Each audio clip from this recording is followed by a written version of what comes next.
சத்திய வசனம், இது தேவனின் வசனம். நாம் சோர்ந்து போகையில் கரம் கொடுக்கும் நம் தேவனின் வசனம், நம் தேவனின் வசனம். ஒரு மனுஷனுக்கு 2 குமாரர் இருந்தார்கள். மூத்தவனிடத்தில் அவன் வந்து, மகனே, நீ போய் இன்றைக்கு என் திராட்சத் தோட்டத்தில் வேலை செய் என்றான்.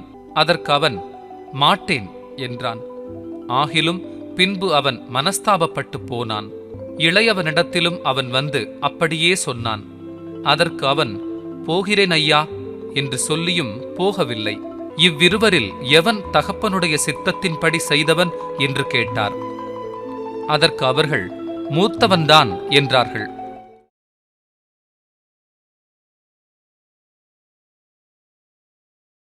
அன்பான சத்தியவசன நேயர்களே, எம்பிரான் இயேசு கிறிஸ்துவின் நாமத்திலே உங்களை நான் வாழ்த்துகிறேன்.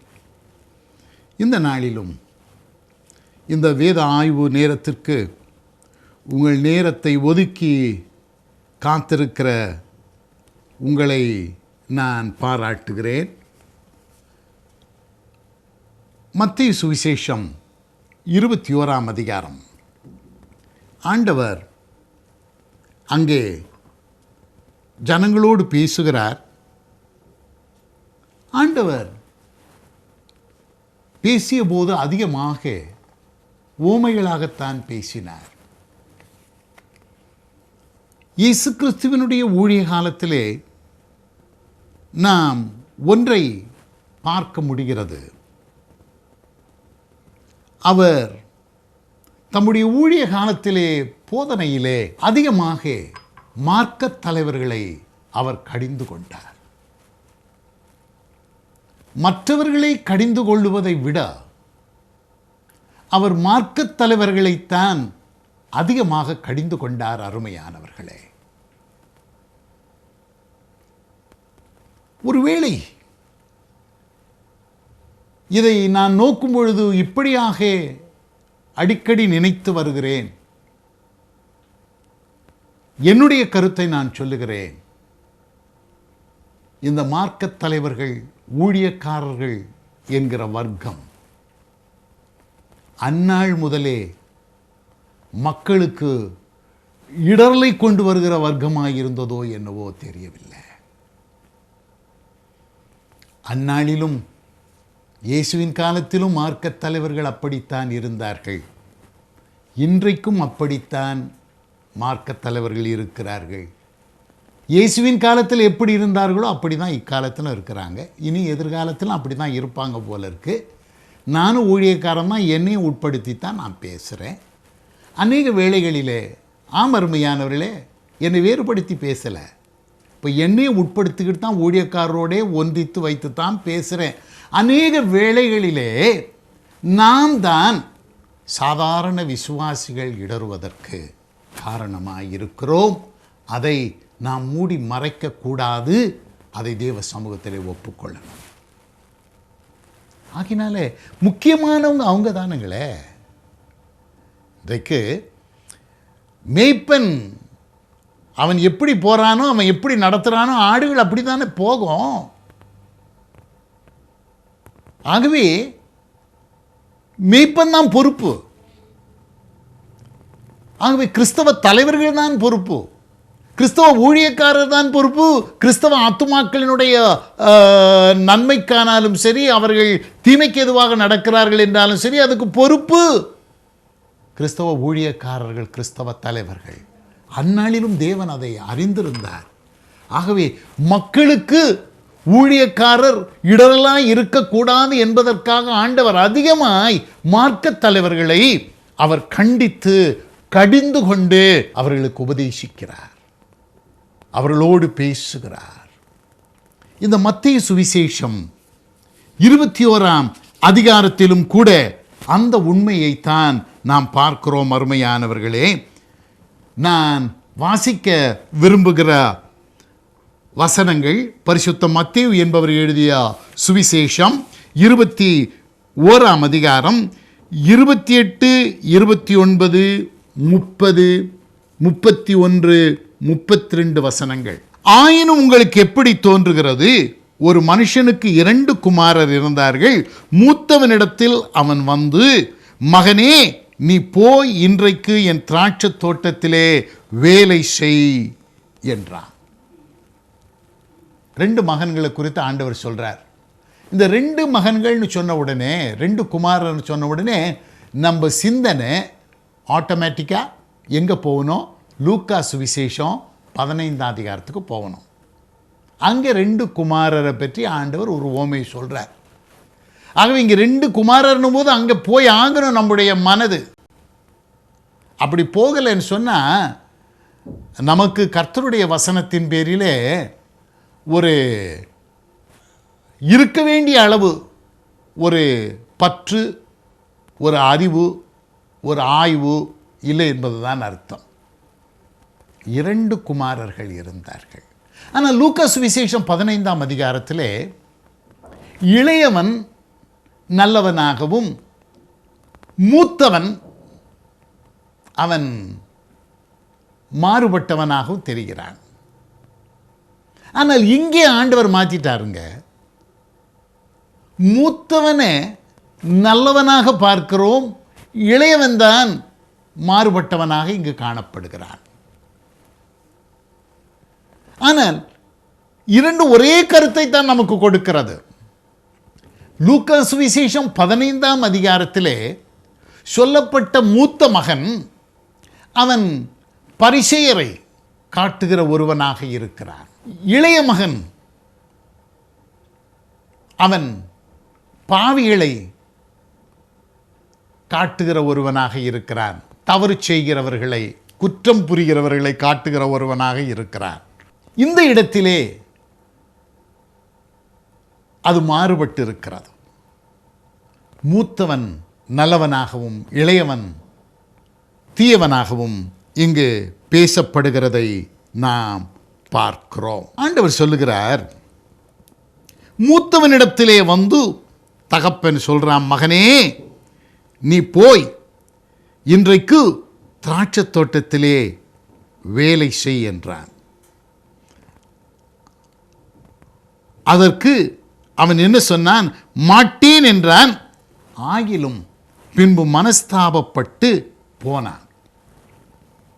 இளையவனிடத்திலே வரான் தகப்பன். வந்து அப்படியே சொன்னான். மூத்த மகனிடத்தில் எப்படி சொன்னானோ அப்படியே சொல்றான். என்ன சொல்றான்? மகனே, நீ போய் இன்றைக்கு என் திராட்சை தோட்டத்திலே வேலை செய். அப்படியே சொன்னான்னா இப்படி தான் சொன்னான். அதற்கு இளையவன் என்ன சொல்றான்? அதற்கு அவன், போகிறேன் ஐயா என்று சொல்லியும் போகவில்லை. இவ்விருவரில் எவன் தகப்பனுடைய சித்தத்தின்படி செய்தான் என்று கேட்டார். அதற்கு அவர்கள் மூத்தவன்தான் என்றார்கள். அப்பொழுது இயேசு அவர்களை நோக்கி, ஆயக்காரரும் வேசிகளும் உங்களுக்கு முன்னே தேவனுடைய ராஜ்யத்தில் பிரவேசிக்கிறார்கள் என்று மெய்யாகவே உங்களுக்கு சொல்லுகிறேன் என்றார். நம்ம முதலாவது தீயவனாக பேசப்படுகிற இந்த இளையவனை குறித்து நாம் பார்க்கலாம். இளையவனிடத்திலே வந்து தகப்பன் சொன்னான், மகனே, நீ போய் இன்றைக்கு என் திராட்சை தோட்டத்திலே வேலை செய். அதற்கு அவன் போகிறேன் ஐயா என்று சொல்லியும் போகவில்லை. உதட்டிலே பணிந்தான், ஆனால் உள்ளத்திலே மறுத்தான். அதுதான் அவனுடைய நிலைமை. போகிறேன் ஐயா என்றான், ஆனால் சொல்லும்பொழுதே போகக்கூடாது என்று அவன் நிர்ணயம் பண்ணிட்டான். தமிழில் ஒன்று சொல்லுவாங்க, சொல்லி செய்வார் சிறியர், சொல்லாமல் செய்வார் பெரியர், சொல்லியும் செய்யார் கயவர். அந்த வாசகத்தின்படி பார்த்தா இந்த மகன் சொல்லியும் செய்யலையே, இவன் கயவன் என்கிற ஒரு நிலைமையிலே தான் நாம் இவனை பார்க்க வேண்டியிருக்கிறது. நீதிமொழிகளின் புஸ்தகத்திலே ஞானி ஒரு காரியத்தை குறிப்பிடுகிறார். அருமையானவர்களே, நீதிமொழிகளின் புஸ்தகம் 25ஆம் அதிகாரம் 14ஆம் வசனம். அங்கே என்ன சொல்லுகிறார்?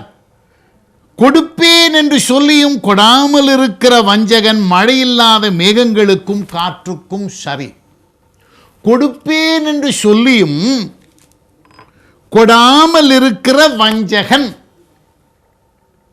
இவன் செய்வேன் என்று சொல்லியும் செய்யாமற் போன வஞ்சகன் இல்லைங்களா? நீதிமானுக்குரிய ஒரு லட்சணத்தை சொல்லும் பொழுது சங்கீதக்காரன் சொல்லுகிறார், தனக்கு ஆணையிட்டதில் நஷ்டம் வந்தாலும் தவறாதிருக்கிறான். ஆணையிட்டதில் நஷ்டம் வந்தாலும் தவறாதிருக்கிறான். ஆகவே சொன்னா செய்யணும். ஆகவே நீதிமொழிகள் 25:14 படி பார்த்தால் இவன் செய்வேன் என்று சொல்லியும் செய்யாத வஞ்சகன். கொடுப்பேன் என்று சொல்லியும் கொடுக்காத வஞ்சகன் என்றால் செய்வேன் என்று சொல்லியும் செய்யாதவனும் வஞ்சகன் தானே. சொல்லியும் செய்யார் கயவர் என்றால் இவன் கயவன் தானே. முதலாவது இவனிடத்திலே பார்க்கிறது என்னவென்றால், இவன் உதட்டிலே தான் பணிந்தவன். அவனுடைய உள்ளமோ தகப்பனுடைய சித்தத்தை செய்ய மறுத்தது. ஆம் அருமையானவர்களே, இன்றைக்கு நம்மில் அநேகருடைய வாழ்க்கை அப்படித்தானே இருக்கிறது. ஆண்டவராகிய இயேசு சொன்னார் தமது மலைப்பிரசங்கத்திலே சொல்லும் பொழுது, மத்தேயு சுவிசேஷம் 7ஆம் அதிகாரத்துக்கு வரும்பொழுது ஆண்டவர் அங்கே தெளிவுற ஒரு காரியத்தை சொல்லுகிறார். அதை நாம் அறிந்திருக்கிறோம், ஆனால் அதை எவ்வளவு தூரம் நம்முடைய மனதிலே வைத்து சிந்தித்து நம்மை அளந்து பார்க்கிறோம் என்பதுதான் கேள்வி.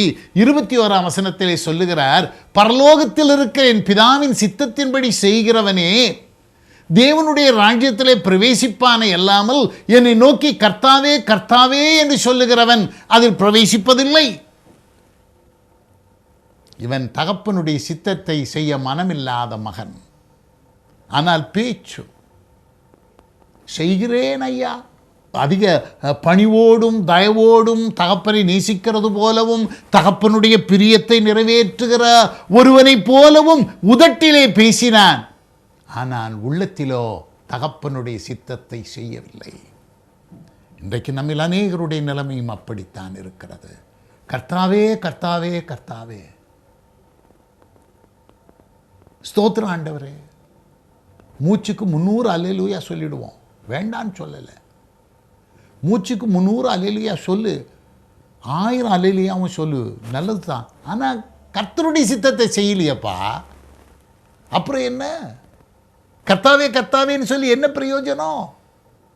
வேதம் வாசிக்கிறேன், ஜெபம் பண்ணுறேன், ஆலயத்துக்கு போகிறேன், தசமபாகம் கொடுக்குறேன், உபவாசம் பண்ணுறேன், எல்லாம் கர்த்தாவே கர்த்தாவே தான். இதெல்லாம் கர்த்தாவே கர்த்தாவே. வேதம் வாசித்தோம், ஜெபித்தோம், உபவாசம் பண்ணியோம், காணிக்கை கொடுத்தோம், கர்த்தருடைய சித்தத்தை செய்யலைன்னா நீ கர்த்தருடைய ராஜ்யம் போக மாட்டியே. நான் கர்த்தருடைய ராஜ்யம் போக மாட்டேனே. அதை யோசிக்கிறோமா? கர்த்தருடைய சித்தத்தை நாம் நிறைவேற்ற வேண்டும் அருமையானவர்களே.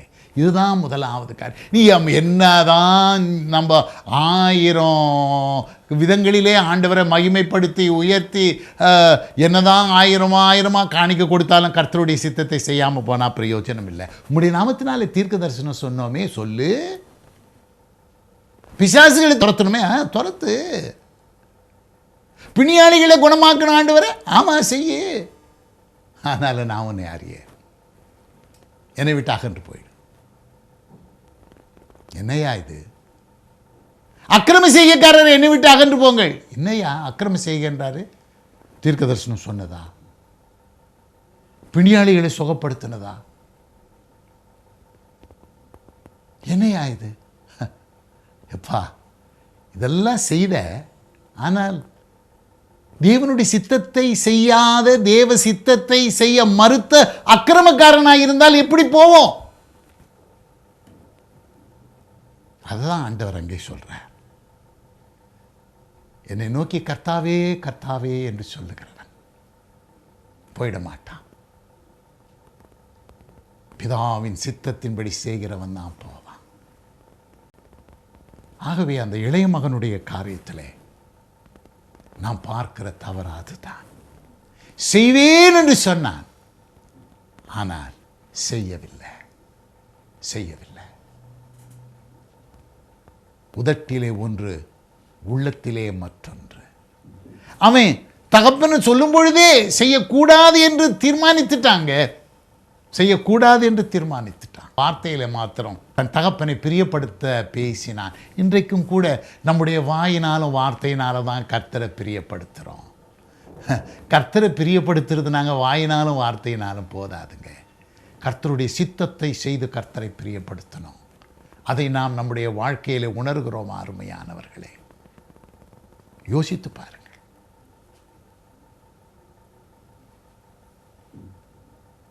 போகிறேன் ஐயா என்றான், ஆனாலும் போகலை. இவர்களை ஆண்டவர் மார்க்க தலைவர்களாகிய அந்த பரிசேயருக்கும் பிரதான ஆசாரியருக்கும் வேதபாரகருக்கும் அவர் ஒப்பிட்டு பேசுகிறார். நாமும் கூட நம்முடைய நடைமுறையிலே அப்படித்தான் வாழ்கிறோமா? கர்த்தரை நோக்கி ஜெபிப்போம். ஆண்டவரே, ஊழியர்களாகிய நாங்கள், விசுவாசிகளாகிய நாங்கள் எங்களை உணரத்தக்கதாக இந்த நாளிலே இந்த ஓமையின் அடிப்படையிலே எங்களை நீர் சந்தித்தீரப்பா, உமக்கு ஸ்தோத்திரம். அநேக வேளைகளிலே கர்த்தாவே கர்த்தாவே கர்த்தாவே என்று சொல்லி பரலோகம் போயிடலான்னு நாங்கள் யோசிக்கிறோம். ஆனால் உம்முடைய சித்தம் செய்யாமல் நாங்கள் பரலோகத்துக்கு போக முடியாது. எங்கள் வாயினாலே வார்த்தையினாலே உம்மை புகழ்ந்து பரலோகம் போயிடலான்னு பார்க்குறோம். நாங்கள் உம்மை ஏமாற்ற முடியாதப்பா, உம்மை ஏமாற்ற முடியாது. உம்முடைய சித்தத்தை செய்தால் ஒழிய நாங்கள் உம்முடைய ராஜ்யத்துக்குள்ளே பிரவேசிக்க இயலாது என்கிற அந்த உண்மை சத்தியத்தை நாங்கள் உணர்ந்து செயல்பட எங்களுக்கு அருள் புரியும். இயேசுவின் மூலம் பிதாவே.